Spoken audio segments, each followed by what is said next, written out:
चलो ठीक है, आगे पढ़ते हैं अपन लोग। हेडिंग लिखो चैप्टर का नाम, वर्क, हाँ, work energy, work energy power. कई जैसे अब तुम लोग ऑनलाइन वगैरह पढ़ते हो तो इसको उन लोग WPE बोलते हैं शॉर्ट में। WPE मतलब वर्क पावर एनर्जी, उन लोग उल्टा बोलते हैं, तो ठीक है। उससे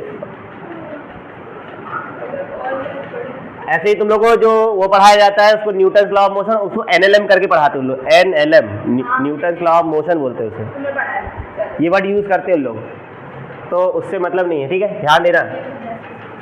ये हो गया वर्क एनर्जी पावर। अगला चैप्टर है, जो भी नंबर देख लेना, ये नंबर तीसरा चौथा होगा, है 5 है, ठीक है। NCERT के हिसाब से 5वां है, तो ठीक। जो भी है क्रम से मतलब नहीं है, सीक्वेंस लेकिन चैप्टर का यही है। अब देखो वर्क क्या होता है ना, इंपॉर्टेंट है इधर देखो। वर्क को कैसे डिफाइन करते हैं फिजिक्स में, ये इंपॉर्टेंट है। देखो वर्क के लिए दो चीजें इंपॉर्टेंट है।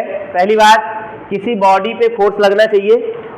फिजिक्स में हम वर्क तब मानते हैं, पहली बात किसी बॉडी पे फोर्स लगे, और दूसरा फोर्स तो लग रहा है, और फोर्स के कारण उस बॉडी में डिस्प्लेसमेंट भी होना चाहिए, तब फिजिक्स में उसको वर्क माना जाता है।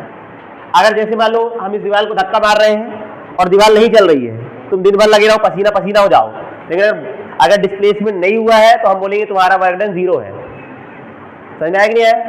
तो फिजिक्स में क्या होता है, अगर किसी बॉडी पे फोर्स लग रहा है, फोर्स लगने के कारण अगर उसमें डिस्प्लेसमेंट नहीं हो रहा है तो वर्क डन 0 माना जाएगा।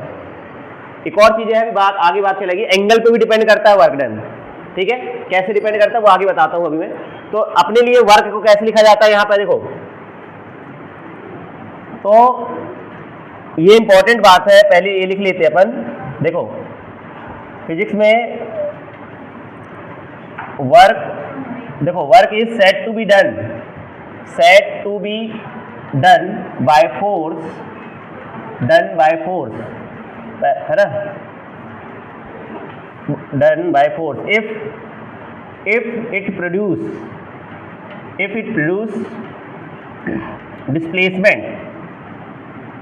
डिस्प्लेसमेंट इन अ बॉडी या object, if it produce displacement in a body, तभी अपन वर्क माना जाएगा, ठीक है। Work is said to be done by the force. कोई फोर्स कितना वर्क करा वो किस पे डिपेंड करेगा, डिस्प्लेसमेंट हुआ कि नहीं हुआ। अगर डिस्प्लेसमेंट नहीं है तो वर्क डन 0 है। अब देखो वर्क का जो फार्मूला है हम लोग, वर्क इज, देखो work is given by formula, given by formula. Work का जो फार्मूला होता है वो होता है, बताओगे, किसी को पता है? एक मिनट, इसको देखो ऐसे लिखते हैं, F डॉट S, ये है अपने लिए फार्मूला। मेरी बात सुनना, या यहाँ पे dx भी लिख सकते हो, डिस्प्लेसमेंट यहाँ पे रहेगा x इनिशियल से x फाइनल, ये वर्क का फार्मूला है, ठीक है। ठीक है, का फार्मूला है वर्क का, इंटीग्रेशन x इनिशियल, मतलब इनिशियल पोजीशन से फाइनल पोजीशन पे हम बॉडी को डिस्प्लेस कर रहे हैं, तो वर्क का फार्मूला ये हो जाता है।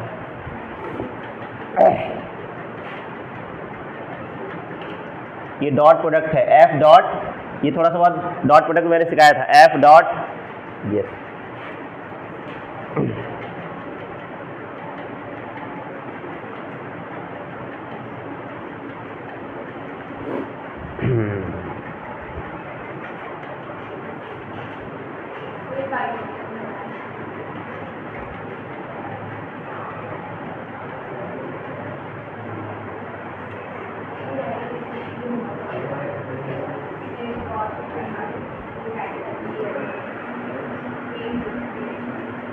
अब मेरी बात सुनो, अगर आगे बढ़ते हैं अपन लोग, अब इसमें दो केस हो सकते हैं। अगर फोर्स वेरिएबल है और फोर्स कांस्टेंट है, अगर कांस्टेंट फोर्स है तो देखो आगे बढ़ते हैं, लिख ली फार्मूला, फटाक से लिखो।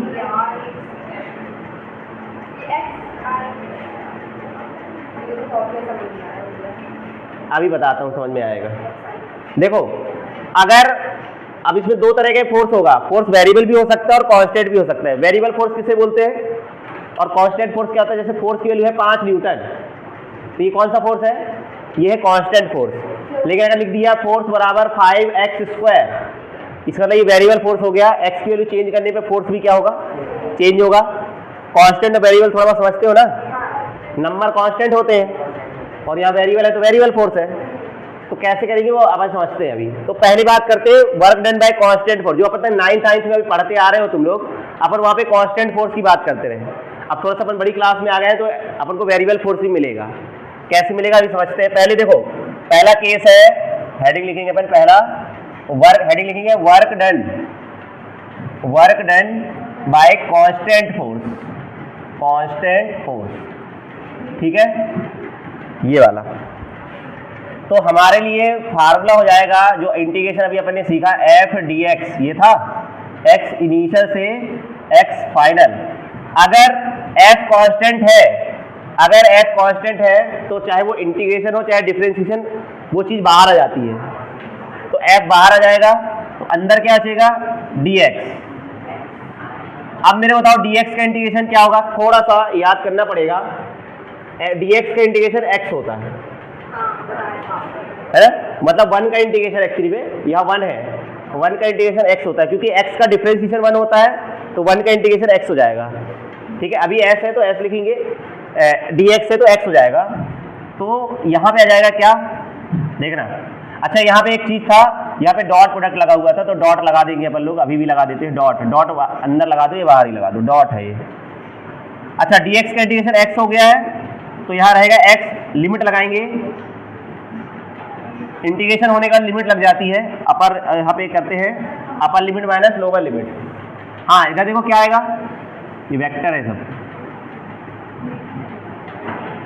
लिमिट कैसे लगाते हैं? x की जगह पे एक बार x फाइनल लिखेंगे तो x final position minus x initial position, मतलब x की दो वैल्यू रहेंगी, एक फाइनल एक इनिशियल। तो यहाँ एक बार x की जगह पे x फाइनल लिखेंगे और एक बार x की जगह पे इनिशियल लिखेंगे। अच्छा, ये क्या होता है? Final position minus initial position क्या होता है? थोड़ा बहुत याद हो अगर, ये होता है डिस्प्लेसमेंट। फाइनल पोजीशन x मतलब होता है पोजीशन, ये final position minus initial position, तो इसे बोला जाता है डिस्प्लेसमेंट। ठीक है, तो इसे डेल्टा x भी बोल सकते हैं अपन, डेल्टा x, डॉट है यहाँ पे, तो डेल्टा x मैं यहाँ लिख दे रहा हूँ, डेल्टा x है x final minus x initial, इसी को हम लोग क्या बोल देते हैं? डिस्प्लेसमेंट। क्या है ये? डिस्प्लेसमेंट। तो देखो ये फार्मूला बन गया। जो वर्क होता है ये अपन ने पहले पढ़ा था, मैं इसे एस भी बोल सकते हैं ना, अपन एस वेक्टर भी बोल सकते हैं इसे। तो अगर एस वेक्टर बोलेंगे तो यहाँ एफ डॉट एस लिखेंगे, तो वो चीज एक ही है।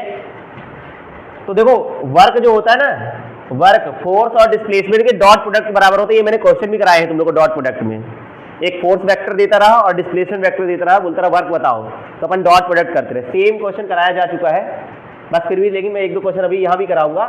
तो एफ, तो वर्क जो होता है, ये ध्यान रखना है, वर्क जो होता है वो किसका डॉट प्रोडक्ट होता है? डिस्प्लेसमेंट और फोर्स का डॉट प्रोडक्ट होता है। बड़ी क्लास में अपन लोग, तो अपन ये नहीं बोलते हैं force is equal to work is equal to force multiply by displacement, नहीं बोलना है तुमको, क्योंकि बड़ी क्लास में अपन इसको याद भी रहे ना, तो अपन इस दूसरे तरीके से बोलेंगे। अपन बड़ी क्लास में तो बोलेंगे वर्क होता है फोर्स और डिस्प्लेसमेंट के डॉट प्रोडक्ट के बराबर, लेकिन कब? जब फोर्स क्या हो? कांस्टेंट हो, तब ऐसा है ना। मतलब अभी तो फिलहाल ठीक है, ये जो आ गया है तो इसको याद रखना है, ये वाले फार्मूले को, एफ डॉट एस। और ये तुम लोग को अगर याद हो, ए डॉट बी बराबर क्या होता है? ए डॉट बी मतलब अपन ने पढ़ा था डॉट प्रोडक्ट, ए वेक्टर डॉट बी वेक्टर कितना होता है? ए बी कॉस थीटा, बोलो होता है।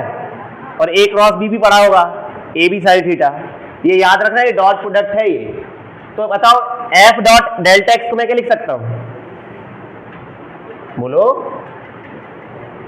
मैं अभी देखो, चलो मैं यहाँ ऐसे ही लिख देता हूँ ना, क्योंकि बाद में तुम कंफ्यूज हो जाओगे। यहाँ ऐसे ही लिखता हूँ मैं, क्योंकि अपन पहले ऐसे ही पढ़े थे, तो यहाँ पे ऐसे लिख देता हूँ। मैंने यहाँ लिख दिया है ना, डेल्टा एक्स मतलब x final minus x initial, उसी को एस वेक्टर भी बोल सकते हैं। तो एफ डॉट एस, तो इसको क्या लिखा जा सकता है? ए डॉट बी को हम लोग लिख सकते हैं ए बी कॉस थीटा, तो एफ डॉट एस को क्या लिख सकते हैं अपन? F S cos theta, F S cos theta. बुकों में यही फार्मूला लिखा मिलेगा तुमको, सभी बुकों में, एफ एस कॉस थीटा, या फिर इसको ऐसा भी लिखा जा सकता है ए का मैग्नीट्यूड एस का मैग्नीट्यूड कॉस थीटा, ये सब एक ही बात है, ठीक है। हाँ कि ना, ये फार्मूला याद। अब देखो यहाँ पे जो वर्क है हमारा, एक चीज देखो इधर पे, हमारा जो वर्क है एफ पे तो डिपेंड कर रहा है, डिस्प्लेसमेंट पे डिपेंड कर रहा है। अगर एस नहीं होगा तो वर्क डन तो जीरो हो जाएगा। भाई एस यहाँ नहीं है, अगर एस जीरो है तो जीरो का मल्टीप्लाई किसी से भी करेंगे तो आंसर जीरो आएगा। दूसरा देखो एक चीज और आ रहा है, थीटा, अगर थीटा 0 डिग्री है, इसमें भी देखो 3 केस हो जाएंगे, थीटा की वैल्यू अलग अलग होगी अगर, तो आंसर भी हमारे अलग अलग होंगे। तो हमारा जो वर्क डन है वो एंगल पे भी डिपेंड करता है, ठीक है।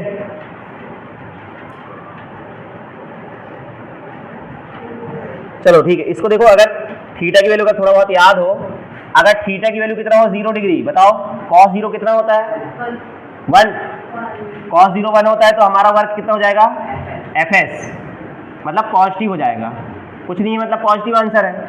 लेकिन अगर थीटा 90 हो गया तो बताओ W कितना आएगा, cos 90 कितना होता है, cos 90 0, कहाँ डिफाइन होता है, cos 90 0 होता है, अगर ये 0 हो जाएगा तो ये पूरा 0 हो जाएगा, एफ एस cos 90, अब 90 होता है ना, इन्फिनाइट कम होता है, बहुत बढ़ा दिया।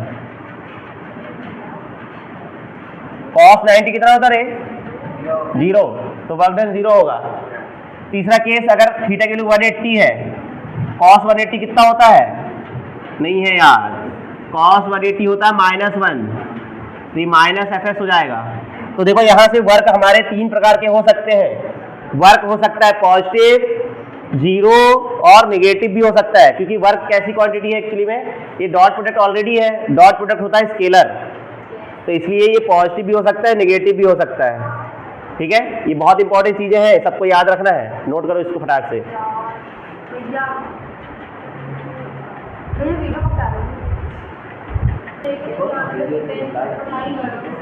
हाँ इधर ध्यान दो, जो तुम लोगों ने 9 से पढ़ा था वो कौन सा फार्मूला पढ़ा था एक्चुअली में, ये वाला, इसका एक केस पढ़ा था, फोर्स इनटू डिस्प्लेसमेंट, ये तुम लोगों ने रटा था, सर लोग ने भी रटाया था कि वर्क होता है फोर्स मल्टीप्लाई बाय डिस्प्लेसमेंट, क्योंकि थीटा की वैल्यू 0 हो जाएगी, ये तो डायरेक्ट हो जाएगा, force is equal to work हो जाएगा फोर्स मल्टीप्लाई बाय डिस्प्लेसमेंट। अब ऐसा नहीं है, अब हमको डिफरेंट एंगल पे वर्क करने, मतलब तो हमारा जो वर्क डन है ना वो एंगल पे भी डिपेंड करता है, 3 चीजों पे डिपेंड करता है। पहली बात, उसमें फोर्स लगना चाहिए, फोर्स नहीं होगा तो वर्क तो हो ही नहीं सकता, फोर्स लगने के बावजूद ही वर्क डन 0 हो सकता है। देखो अगर 90 डिग्री एंगल है, जैसे देखो अगर ना अपन एक पत्थर को रस्सी से बांध के घुमाए ना, बहुत जगह देखो वर्क डन 0 होता है, ऐसे एक पत्थर है उसको तुम घुमा रहे हो ऐसे देखो, और यहाँ रस्सी से बांध के घुमा रहे हो तो रस्सी में एक टेंशन लग रही होगी, ये पत्थर ऐसे जा रहा होगा, तो यहाँ पे टेंशन का वर्क डन 0 है, क्यों कि बॉडी यहाँ जा रही है, डिस्प्लेसमेंट इधर हो रहा है, टेंशन कहाँ लग रही है इधर, तो यहाँ पे टेंशन का वर्क डन 0 होगा, ध्यान देना। ऐसा पूछा जाता है कि एक पत्थर है, उसको तुम ऐसा मिलेगा तुमको मॉड्यूल वगैरह में भी क्वेश्चन, किसी भी मॉड्यूल में देखो मिलेगा, एक पत्थर है उसको तुम रस्सी से बांध के घुमा रहे हो, तो बताओ टेंशन का वर्क डन कितना है, तो अपन बोलेंगे 0, क्यों क्योंकि टेंशन लग रही है अंदर की तरफ, और वो जा कहाँ रहा है इधर, किसी भी पॉइंट पर देखोगे तो वेलोसिटी इधर है, तो वेलोसिटी इधर है और डिस्प्लेसमेंट भी तो इधर ही होगा, तो दोनों क्या हो गए, टेंशन एक प्रकार का क्या है, फोर्स है ना, तो टेंशन फोर्स इधर लग रहा है और डिस्प्लेसमेंट इधर है, तो वर्क डन कितना हो गया 0। ऐसे ही मान लो एक बेचारा गरीब है, कूली है, वो यहाँ पे एक सर पे बैग लेके जा रहा है, ठीक है, तो हमसे पूछते हैं ये लोग एग्जामिनर लोग, बताओ इसका मान लो कोई वेट है, ये मान लो है 10 किलोग्राम का है वेट है, इसको सर पे लेके जा रहा है, तो बताओ ग्रेविटी का वर्क डन कितना है, ग्रेविटी का वर्क डन, ग्रेविटी इस पे कितना काम कर रही है, वर्क डन, ग्रेविटी का वर्क डन पूछ रहा, फोर्स नहीं पूछ रहा है। तो देखो इस पर ग्रेविटी कहाँ लग रही होगी, नीचे की तरफ, ग्रेविटेशनल फोर्स, mg मतलब वेट, वेट मतलब एक्चुअली में ग्रेविटेशनल फोर्स होता है, और जा कहाँ रहा है ये आगे की तरफ, ये तो आगे की तरफ जा रहा, मान लो इधर से इधर आ गया, ये इधर से इधर आ गया, इधर चल के पतला भी हो गया बेचारा चल के, तो यहाँ से इतना चला, मान लो ds चला या s चला जो भी है, तो बताओ वर्क डन कितना हुआ, ग्रेविटी का वर्क डन पूछ रहा है ये 0, क्यों क्योंकि फोर्स लग रहा है नीचे की तरफ और डिस्प्लेसमेंट इधर हो रहा है, तो दोनों बीच में एंगल कितना बन रहा है 90। वर्क डन कितना हो गया 0। ग्रेविटी का वर्क डन 0 है,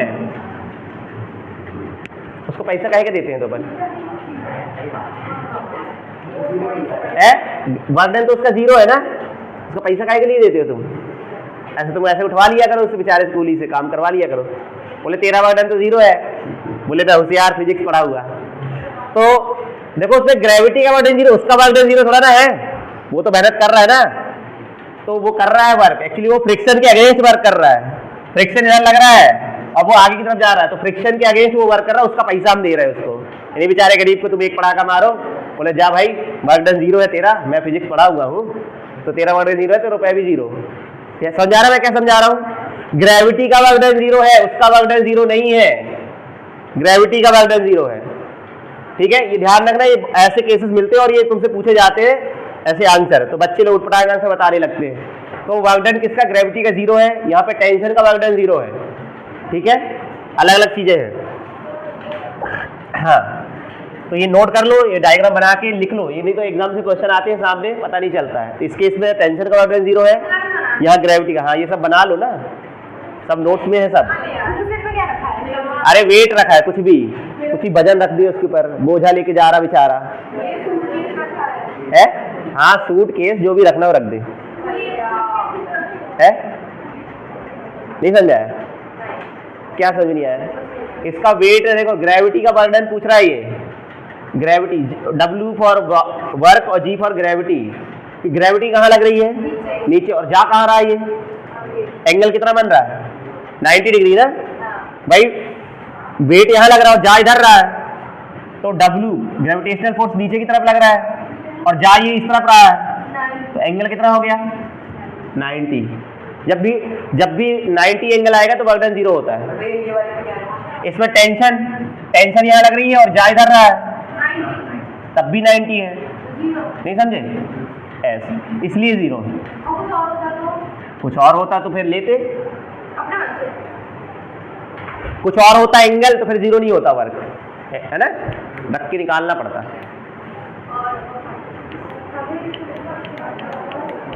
ध्यान से समझना मैं क्या बोल रहा हूँ, यहाँ टेंशन का वर्क डन 0 है, यहाँ ग्रेविटी का वर्क डन 0। उसका वर्क डन 0 नहीं है, स्कूली का वर्क डन 0 नहीं है, ग्रेविटी का वर्क डन 0 है।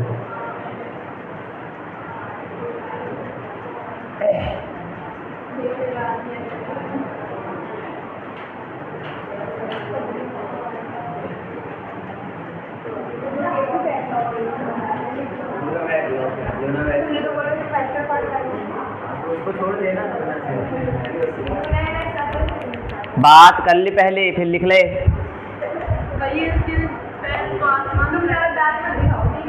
बड़ा जल्दी, थोड़ा स्पीड में लिखा करो, बहुत सारा सिलेबस है पढ़ाने के लिए, समझते नहीं हो तुम लोग, टाइम पास करते हो आधा टाइम।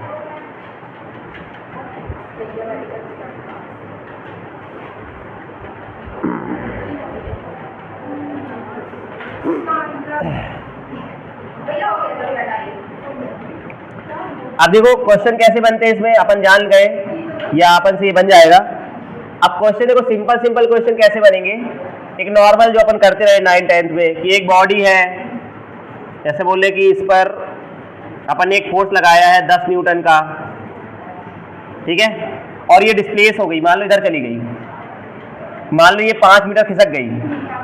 बताओ इसका वर्क डन कितना होगा फोर्स का, बता सकते हो? वर्क डन ऑफ फोर्स बताना है, कितना होगा? इसमें एक बॉडी पे अपन ने है, कोई भी बॉडी है, इसका मास आज कुछ होगा, इस पर हमने 10 न्यूटन का फोर्स लगाया। क्वेश्चन कैसा रहेगा? A force of 10 Newton is applied on a body, due to this force it displaces by distance 5 metre, find the work done by force। एक वस्तु पर 10 न्यूटन का बल लगाया और 10 के कारण ये खिसक गई, तो देखो अभी हम लोग क्या लगाएंगे, F S cos theta. F कितना है 10, एस कितना है 5, कॉस 0 डिग्री। क्यों 0 डिग्री? क्योंकि फोर्स भी यही लग रहा है और डिस्प्लेसमेंट भी यही हो रहा है, मतलब दोनों क्या हो गए, फोर्स और डिस्प्लेसमेंट पैरेलल है, इसलिए cos 0 कितना होता है 1। 0 नहीं होता है, कितना आ गया 50 जूल। वर्क की यूनिट होती है जूल, ठीक है, याद रखना, लिख लो यहाँ पे, है ना, ये चीज लिखवा देता हूँ। वर्क की जो यूनिट होती है क्या होती है, जूल। एसआई यूनिट है जूल, और सीजीएस यूनिट, ये एसआई यूनिट है, और सीजीएस यूनिट होती है अर्ग, ठीक है, कई बार पूछ लेते हैं। अर्ग, अर्ग ये सीजीएस यूनिट है वर्क की। और दूसरा इसका डायमेंशन फार्मूला याद रखेंगे, क्या होता है डायमेंशन फार्मूला वर्क का? वर्क होता है फोर्स, ये है ना एफएस, ये फार्मूला लिखा हुआ है। एफ का डायमेंशन फार्मूला क्या होता है, ml(T)-2। ये किसका हो गया, ml(T)-2 किसका हो गया, फोर्स का, और डिस्प्लेसमेंट का हो गया L। और कॉस थीटा का कुछ नहीं होता, कॉस थीटा एक रेशियो है, एक रेशियो है, इसका कोई नहीं होता। तो इसका आंसर है ml²T⁻²। बहुत इंपॉर्टेंट चीजें हैं ये, लिख लो, ऑब्जेक्टिव में पूछते हैं अपन से, या अभी तो फिलहाल या जहां पे अपने डेफिनेशन लिखा है ना वहीं लिख लो, कहीं पे नीचे पे जगह होगी जहां। हाँ, ये मात्रक है, कार्य का मात्रक होता है जूल, इसको अपन सिंपली जे लिखेंगे, और एक होता है अर्ग। हाँ ये पूरा क्यों लिखे हैं? बोलो क्या बोल रही? ये ऊपर का भी लिखना है। हाँ ये यूनिट है, लिख लो, वर्क की एसआई यूनिट क्या होती है, तो वो तो पहले वहीं लिख लो, जहाँ डेफिनेशन लिखा है ना वहीं पे साइड में लिख लो, या जहाँ पे तुमको लिखना है लिख लो। वर्क का एसआई यूनिट होती है जूल, इसका डायमेंशन फार्मूला, और सीजीएस यूनिट होती है अर्ग, और डायमेंशन फार्मूला होता है ml²T⁻²। और फिर ये वाला क्वेश्चन नोट कर लो। अरे देखना पड़ेगा सर, फोर्स और डिस्प्लेसमेंट के बीच का एंगल, फोर्स कहाँ लग रहा है बॉडी पे, इधर, और जा कहाँ रही वो, इधर ही, मतलब दोनों एक ही डायरेक्शन में है, मतलब फोर्स भी यही है और डिस्प्लेसमेंट भी इधर ही है, तो दोनों के बीच में एंगल कितना होगा, 0 होगा। तो इसलिए आंसर हो जाएगा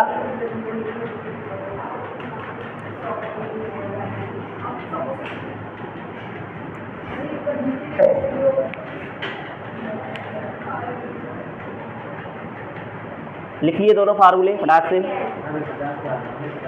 जैसा मैं पढ़ा रहा हूँ ना बिल्कुल वैसे घर जाके इसको रिवाइज करना है, और जब क्वेश्चन दूंगा तो क्वेश्चन भी लगाने हैं।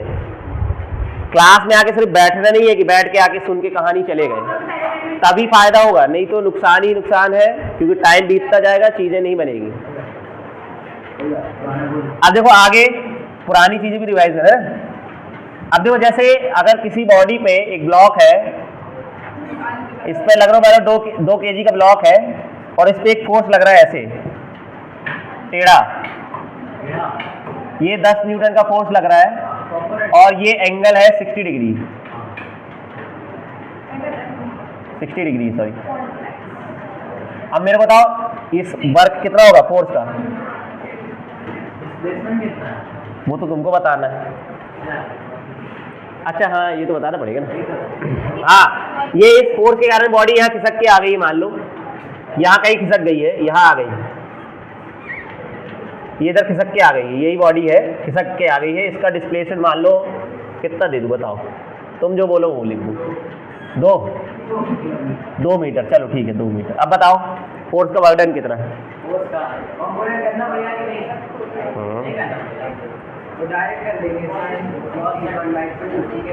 अब देखो अपन डायरेक्ट एफ की वैल्यू 10 नहीं ले सकते, मतलब 10 ले सकते हैं, लेकिन अपन डायरेक्ट यहाँ मल्टीप्लाई नहीं कर सकते। इस केस में तो तुमने डायरेक्ट मल्टीप्लाई कर दिया था, 10 × 5 तो 50 आ गया था, लेकिन इसमें अब नहीं कर सकते, 10 × 2 नहीं कर सकते। क्यों? क्योंकि पूरा का पूरा फोर्स यहाँ नहीं लग रहा है, इसका एक कंपोनेंट लगेगा। कितना लगेगा इधर पे, या तो तुम डायरेक्ट फार्मूला लगा दो एंगल वाला जो अभी सिखाया था। वर्क का फार्मूला क्या होता है, Fs cos थीटा। हाँ देखते हैं, 2 ही है आंसर, 2 आया है। F कितना है 10, S कितना है 2, cos 60, थीटा इस बार कितना दिया है, क्योंकि आप देखो डिस्प्लेसमेंट इधर हो रहा है और फोर्स ऐसे लग रहा है, तो डिस्प्लेसमेंट और फोर्स के बीच में एंगल कितना है 60 डिग्री। इस बार cos 60 की वैल्यू कितनी होती है 1/2, आंसर आ गया 10। 10 जूल।